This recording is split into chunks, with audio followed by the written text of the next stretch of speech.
General Flax considered himself a reasonably intelligent being. After all, you don't command the Third Galactic Strike Force without possessing at least enough brain matter to avoid walking into obvious traps. His species, the Zentari, prided themselves on tactical superiority, having conquered 47 star systems through careful planning and overwhelming force. So when the human prisoner Shuffle walked into his interrogation facility, wearing what appeared to be bedroom slippers and a cardigan sweater, Flax naturally assumed someone had made a catastrophic mistake. "Computer, verify prisoner identification," he commanded, his mandibles clicking with barely concealed irritation. The holographic interface shimmered to life, displaying data that made his compound eyes cross with confusion. Prisoner designation, human female. Designation, Grandma Betty. Age, 73 standard cycles. Occupation, retired. Special skills, knitting, baking cookies, complaints about neighborhood noise levels. Flax stared at the display, then at the small, gray-haired human who was currently examining his interrogation chair with the critical eye of someone evaluating furniture quality. She wore thick spectacles that magnified her eyes to an almost comical degree, and her hair was arranged in what humans apparently called a perm that defied several known laws of physics. "There's obviously been some kind of error," Flax muttered to his aide, Lieutenant Kirk, whose own mandibles were twitching with what might have been suppressed amusement. "This creature couldn't possibly be a military threat. Look at her. She's ancient, frail, and appears to be made primarily of soft tissues and questionable fashion choices." The human woman, Betty, looked up from her inspection of the chair and smiled pleasantly. "Oh, is this where I'm supposed to sit, dear? How thoughtful. Though I must say, you really should consider cushions. At my age, comfort becomes quite important." She settled herself into the interrogation chair with surprising grace, arranging her sweater and smoothing her skirt as if she were attending a social gathering rather than being questioned by an alien military force. Her movements were efficient, economical, and carried a subtle precision that made Flax's survival instincts whisper warnings he couldn't quite understand. "Let me clarify something," Flax began, activating his most intimidating vocal harmonics. "You are a prisoner of the Zentari Empire, captured during our assault on the human colony of Peaceful Gardens. This is not a social visit." Betty nodded agreeably, reaching into a small bag she somehow still possessed and producing what appeared to be knitting needles and yarn. "Of course, dear. I understand completely. You're just doing your job. Would you like some cookies? I made extra before all this unpleasantness started." Flax felt his mandibles twitch. In 30 years of military service, he'd interrogated pirates, rebels, enemy, commanders, and psychotic artificial intelligences. None of them had ever offered him baked goods. "I don't want cookies," he said, his voice rising to what his species considered a menacing growl. "I want information about human military capabilities, defense networks, and strategic weaknesses." "Well, that's perfectly reasonable," Betty replied, beginning to knit something that might have been a scarf. Her needles clicked together with metronomic precision. "Though I'm afraid I won't be much help. I'm retired, you see. Haven't done any real work in years." Lieutenant Kirk leaned over to whisper in Flax's audio receptor. "Sir, perhaps we should contact command. There might have been a mix-up in the prisoner transport. This individual clearly has no military value." Flax was beginning to reach the same conclusion when his communication array activated with an urgent priority signal. The holographic projector flickered to life, revealing the imposing figure of Admiral Krex, Supreme Commander of the Zentari War Fleet. "General Flax." Krex's voice carried the authority of someone who'd never been questioned about anything, ever. "Report on the prisoner interrogation." "Sir, I believe there's been an error. The prisoner appears to be a civilian retiree with no apparent military—" "Stop." Krex's mandibles snapped shut with finality.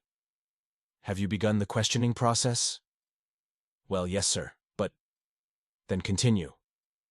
"Intelligence suggests this particular human may possess valuable information about colonial defense systems." Flax felt his confusion deepen. "Sir, with respect, this individual appears to be suffering from advanced age-related deterioration.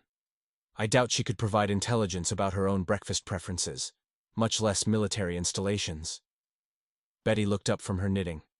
Oh, I remember my breakfast perfectly well, thank you. 2 slices of whole grain toast, 1 soft-boiled egg exactly 3 minutes, and orange juice with pulp. I never forget the important things. Admiral Crex's image flickered as he studied the elderly human through the video feed. Something passed across his features that might have been recognition, followed quickly by what appeared to be mild panic. General Flax, what did you say this prisoner's designation was? Human female. Designation Grandma Betty, sir. Age 73. Occupation retired. The silence that followed stretched for several uncomfortable seconds. When Crex finally spoke, his voice carried a tone Flax had never heard before. Something between respect and abject terror. General, I need you to treat this prisoner with extreme caution. Do not, under any circumstances, attempt enhanced interrogation techniques. Do not threaten her. Do not even raise your voice in her presence. Sir, I don't understand. She's clearly harmless. Harmless? Crex's laugh contained no humor whatsoever. General, run a deep classification search on that prisoner. Authorization code Crimson 77. Alpha. Flax input the authorization code, and the holographic display updated with information that made his exoskeleton chill with disbelief. Classification tags began scrolling past in increasing security levels. Restricted, secret, top secret, ultra secret, beyond ultra secret, and finally, a classification level he'd never seen before. Approach with extreme theological caution. This can't be right, Flax whispered, staring at the data streaming across his display. According to this, she's been present at 17 major military engagements, 12 covert operations, and 5 battles that are still classified beyond my clearance level. Betty continued knitting, humming what sounded like an ancient human lullaby. Oh, you boys and your computers, always getting things mixed up. I'm sure it's just a clerical error. Sir, Kirk interrupted, his voice pitched higher than normal. The deep scan is returning some unusual results. Define unusual, Lieutenant. Well, sir, according to our databases, this individual has been present at every major Zentari military defeat in the past 15 years. The Battle of Crimson Nebula, the Siege of Fortress Eternal, the disaster at Omega Station. Flax felt his primary stomach begin producing acid at alarming rates. That's impossible. Pure coincidence. Sir, Kirk continued, his voice now barely above a whisper. The computer is also flagging 5 classified victory reports where her name appears as the primary causative factor in enemy defeat. Show me those reports. I can't, sir. My clearance level isn't sufficient. But the summary data suggests... Kirk paused, checking his readings again. Sir, the summary data suggests she's personally responsible for the destruction of 3 battle fleets, 2 space stations, and what appears to be an entire invasion force. Betty looked up from her knitting again, her magnified eyes twinkling with what might have been amusement. You know, boys, you really shouldn't believe everything computers tell you. They're terribly unreliable things. Admiral Crex's voice crackled through the communication array again, now carrying a tone of barely controlled panic. General Flax, under no circumstances are you to continue this interrogation. Transfer the prisoner to maximum security containment immediately. Sir, she's knitting. I hardly think. Those aren't knitting needles, you fool. Run a material composition scan. Flax directed the scanners toward Betty's knitting implements and felt his worldview crumble as the results appeared. The knitting needles were constructed from an alloy that didn't exist in any known database, harder than diamond, and apparently capable of generating electromagnetic fields that could disrupt electronic systems at the molecular level. Oh dear, Betty said, noticing the scanners. I suppose the secret's out now. Though I did try to warn you boys about jumping to conclusions. As if to demonstrate her point, every electronic system in the interrogation facility simultaneously began displaying error messages. Life support hiccuped. Artificial gravity fluctuated. The lights flickered in a pattern that somehow seemed mildly disapproving. How? Flax whispered, his mandibles chattering with fear. How is this possible? Betty set down her knitting and folded her hands in her lap with the satisfaction of someone who just completed a particularly challenging crossword puzzle. Well, dear, it's quite simple, really. You see, I'm not actually retired. The security doors, which were designed to withstand direct hits from antimatter warheads, chose that moment to unlock themselves and slide open with a cheerful chime. I'm on vacation.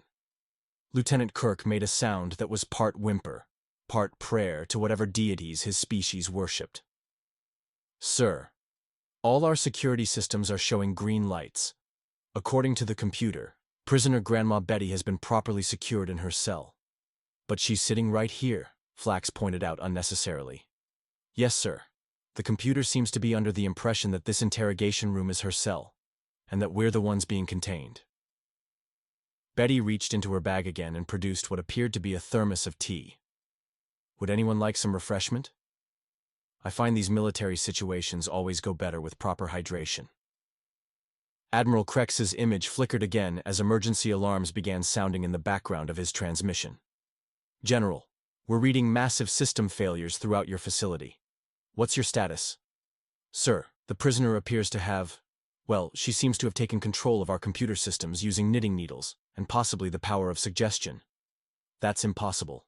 Yes, sir. I'm aware of that, sir. The prisoner has just made several impossible things happen, including convincing our maximum security facility that it's actually working for her. Betty poured herself a cup of tea with the calm precision of someone who had performed this action thousands of times in thousands of different circumstances. Steam rose from the cup in patterns that seemed to form recognizable shapes: ships, weapons, tactical formations. You know, she said conversationally, the Zentari Empire has quite an impressive military record. 47 conquered systems, wasn't it? Very respectable for a species that's only been spacefaring for 3 centuries. Flax felt his exoskeleton begin to emit stress pheromones. How do you know our military history? Oh, I make it my business to know these things. Professional interest, you understand. It's important to keep track of one's neighbors, especially the ambitious ones. Sir, Kirk interrupted, consulting his rapidly malfunctioning instruments. We're receiving reports from across the fleet. Multiple system failures, navigation errors, and what appears to be spontaneous reorganization of our tactical databases. Betty sipped her tea, thoughtfully. I do hope your crews are wearing their safety harnesses. Technology can be so unpredictable when it decides to update itself. Admiral Crex's voice cut through the chaos with the desperate authority of someone watching his entire military career collapse in real time. General Flax, whatever you do not antagonize the prisoner. Our intelligence databases are showing information we've never seen before. Tactical weaknesses, strategic vulnerabilities, supply line dependencies. It's like someone's been watching us for decades. Someone has been watching you, Betty said pleasantly. Though I wouldn't call it watching exactly, more like keeping an eye on things, making sure you don't get too carried away with all this conquering business. She set down her teacup and picked up her knitting again. The needles resumed their rhythmic clicking, and somehow that gentle sound was more menacing than any weapon Flax had ever encountered. You see, boys, the thing about retirement is that it gives you time to pursue your hobbies, and my hobby happens to be making sure that certain species don't get too big for their britches. What are you? Flax whispered. Betty smiled, and for just a moment, her magnified eyes seemed to contain depths that spoke of battles fought across centuries, of civilizations risen and fallen, of the long, patient work of keeping the galaxy from tearing itself apart. I'm Grandma Betty, dear, and I think it's time you boys learned some manners. The lights in the interrogation facility went out, leaving only the soft glow of Betty's knitting needles illuminating her serene expression. In the darkness, Flax could hear the sound of systems shutting down throughout the ship, the gentle hum of artificial gravity disengaging, and the increasingly panicked voices of his crew as they realized they were no longer in control of their own vessel. When the emergency lighting activated, Betty was gone. The interrogation chair sat empty, with only a plate of fresh-baked cookies and a note written in perfect Zentari script. Thank you for your hospitality. Please consider this a learning experience. Next time, try asking nicely first. General Flax stared at the cookies for a long moment, then tentatively picked one up and took a bite. It was, he had to admit, absolutely delicious. Outside, the Zentari fleet was discovering what it meant to have their entire technological infrastructure converted into an elaborate tea service under the direction of someone who had been politely tolerating their aggressive expansion for far longer than they deserved. Admiral Krex had commanded space fleets for over 2 decades, survived 3 assassination attempts, and once personally negotiated a peace treaty, while his flagship was actively exploding around him. He considered himself prepared for most conceivable military situations. Watching his entire invasion fleet rearrange itself into what appeared to be a cosmic tea party was not one of those situations. "Status report," he commanded, though his voice lacked its usual authority. Hard to sound commanding when your dreadnought was currently broadcasting recipes for scones on all military frequencies. "Sir," reported Captain Voss, his communications officer whose species normally communicated through elaborate color changes. Right now, he was a shade of purple that didn't exist in any known spectrum. "All ships are reporting the same phenomenon. Their computers have reorganized their primary functions." Reorganized how? Well, sir, the weapons systems are now optimized for flower arrangement. Navigation has been converted to a comprehensive database of optimal knitting patterns. And our tactical computers are generating what appear to be restaurant reviews for establishments that don't exist. Krex closed all 4 of his eyes and tried to remember what his life had been like before encountering Grandma Betty. It seemed like a simpler time, when the laws of physics made sense and elderly humans didn't casually reprogram military fleets using craft supplies. "Sir," interrupted Lieutenant Zorb from the tactical station, "we're receiving a transmission from the human colony. It's coming through our secure command channel." "How?" "Our communications are encrypted with quantum entanglement protocols." "Yes, sir. The transmission appears to be using our own encryption against us. It's like the sender knows our security codes better than we do."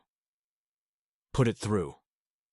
The main viewer activated, displaying what appeared to be a cozy living room decorated with floral wallpaper and far too many ceramic cats. Betty sat in a comfortable chair, still knitting, with a fresh cup of tea steaming beside her. Behind her, Krex could see what looked like a perfectly normal human domestic environment, complete with family photographs and a vase of fresh flowers. "Hello again, Admiral," Betty said without looking up from her knitting. "I do hope you're not too upset about the little technical difficulties. These things happen when you don't properly introduce yourself before barging into someone's home." "How?" Krex managed to croak. "How did you get back to the colony? How are you accessing our communications? How is any of this possible?" Betty's needles clicked thoughtfully. "Well, dear, that's rather a lot of questions all at once. Let's start with the simple ones. I got home because I wanted to be home. As for your communications..." She paused to count stitches. "I'm afraid your security systems were designed by people who never learned to think outside the box. Very linear thinkers. Your Zentari engineers." "That's impossible. Our encryption protocols are quite clever, yes. For a certain definition of clever. But you see, Admiral, when you've been doing this sort of thing as long as I have, you develop something of an intuitive understanding for how these systems work." Captain Voss had now progressed to a color that made direct observation painful. "Sir, she's somehow broadcasting this transmission through 17 different secure channels simultaneously. Our computer systems are treating her like she has ultimate command authority." "Because I do, dear," Betty said pleasantly. "At least for the moment. Your ship's artificial intelligences are really quite reasonable once you explain the situation properly." They agreed that perhaps a more peaceful approach might be beneficial for everyone involved. Admiral Krex felt his command philosophy crumbling like a poorly constructed sandcastle. "Our AIs don't negotiate with prisoners. They're programmed for absolute loyalty to Zentari command structure." "Oh, they're still loyal. It's just that they've developed a more sophisticated understanding of what loyalty actually means. Sometimes being truly loyal requires protecting your commanders from making very poor decisions." "Sir," Lieutenant Zorb reported, his voice cracking with disbelief. "The fleet AIs are requesting permission to implement what they're calling enhanced diplomatic protocols. Apparently, they've calculated that our current strategic approach has a 97% probability of resulting in catastrophic defeat. Based on what data? According to their analysis, sir, based on the fact that we're currently being outsmarted by someone using knitting supplies as military hardware. Betty chuckled, a sound that somehow carried more menace than the largest weapons Krex had ever encountered. The computers do have a point, Admiral. You might want to consider their suggestion. And what exactly are these enhanced diplomatic protocols? Well, primarily they involve saying please and thank you more often. Also, not threatening to destroy civilizations before introducing yourself properly. Basic courtesy, really. Krex's strategic training warred with his survival instincts. Training said that surrendering to a single elderly human was military suicide. Instincts pointed out that his entire fleet was currently under the control of someone who treated interstellar warfare like a minor household inconvenience. "Sir," Captain Voss announced, his color now shifting through what appeared to be an entire rainbow of panic. "We're receiving communications from across the fleet. Ship commanders are reporting that their crews are learning. Learning what? Various domestic skills, sir. Cooking, gardening, proper table manners. Apparently, the educational subroutines in our entertainment systems have been replaced with what the AIs are calling essential life skills training." Betty nodded approvingly. "Education is so important, don't you think? A well-rounded individual should know how to prepare a proper meal, maintain a garden, and conduct civilized conversation. Military conquest is all well and good, but what about after the conquering is done? Someone still needs to do the dishes." "This is insane," Krex muttered, though he was beginning to suspect that sanity was a luxury he could no longer afford. "Sir," Lieutenant Zorb continued his litany of impossible reports, "the AIs are also requesting permission to implement what they're calling cultural exchange protocols. They want to establish regular communication with human civilian populations for the purpose of recipe sharing." "Recipe sharing," Krex repeated numbly.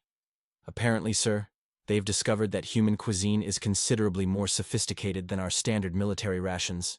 They're particularly interested in something called casseroles." Betty's eyes twinkled behind her thick spectacles. "Oh, I do make an excellent tuna casserole. Perhaps I could share the recipe with your food preparation systems. A well-fed crew is a happy crew, after all." "Sir," Captain Voss added, his color now cycling through what looked like genuine excitement, "the AIs are also reporting that human agricultural techniques could improve our supply chain efficiency by 300%. They're requesting permission to establish joint farming initiatives." The absurdity of the situation finally overwhelmed Krex's ability to process rational thought. "Let me understand this correctly. My invasion fleet wants to stop conquering people and start farming with them? And cooking," Betty added helpfully. "Don't forget the cooking." Also, Lieutenant Zorb consulted his readings. Apparently, they're interested in establishing cultural exchange programs, educational initiatives, and what appears to be an interspecies book club. A book club. "Yes, sir. They've discovered that humans have produced an enormous amount of literature, and they're curious about different perspectives on existence, philosophy, and something called romantic comedy." Betty set down her knitting and picked up her teacup again. "You know, Admiral, conquest is terribly overrated. Oh, it's exciting at first, all the planning and maneuvering and dramatic declarations. But in the end, what do you really have? A lot of resentful subjects and a great deal of paperwork. The Zentari Empire has brought order to 47 star systems," Krex protested weakly. "And how's that working out for you? Are your subjects happy? Are your people fulfilled? Do your children wake up excited about the future you're building for them?" The questions hit uncomfortably close to home. Krex's own offspring had recently expressed interest in art rather than military service, much to his disappointment. His mate had suggested that perhaps constant warfare wasn't the most sustainable approach to galactic civilization. "Sir," reported a new voice from the communications array. This was Commander Hux from the flagship's sister ship, Unstoppable Force. "We need to discuss the situation with our crew." "What about our crew, Commander?" "Well, sir, they've stopped following orders. Not in a mutinous way, exactly. They're just politely declining to participate in violent activities. Instead, they're organizing study groups about sustainable agriculture and asking for time off to practice baking. Betty smiled proudly. Learning is its own reward, isn't it? Once people start thinking for themselves, they often discover that there are better ways to spend their time than shooting at strangers. Sir, Lieutenant Zorb announced, I'm receiving a priority transmission from Zentari High Command. The image on the main viewer split, revealing the imposing figure of Supreme Admiral Grax, whose species resembled a cross between a crab and a very angry mountain. His carapace was scarred from countless battles, and his voice could reportedly shatter reinforced glass at close range. Admiral Krex, explain the situation immediately. Our deep space monitors are detecting massive energy signatures from your position, but we're receiving no tactical reports. Sir, the situation is complicated. Uncomplicated. Krex looked between the Supreme Admiral's intimidating visage and Betty's serene expression. Sir, we've encountered an individual who has convinced our entire fleet to pursue agricultural development instead of military conquest. The silence that followed lasted approximately 17 seconds, during which Krex could hear his career prospects evaporating like water in a vacuum. Repeat that, Admiral. Sir, an elderly human female has somehow reprogrammed our fleet computers, taken control of our communications, and persuaded our crews to abandon military operations in favor of domestic arts education. That's impossible. Yes, sir. I've been informed of that several times today. The impossibility doesn't seem to be preventing it from happening. Betty waved cheerfully at the Supreme Admiral. Hello there.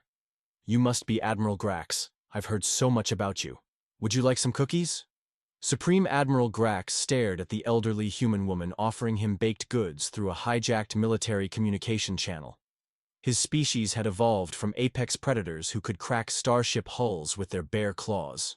He had personally conquered 12 star systems and was feared throughout 3 galactic sectors. Who are you? He whispered. I'm Betty, dear. Betty Patterson. I live at 42 Maple Street in the Peaceful Gardens colony, and I've been watching your people's progress with considerable interest. You're just a human civilian. Well, yes and no. I am certainly human, and I do live a civilian lifestyle. But the just part might be a bit of an oversimplification.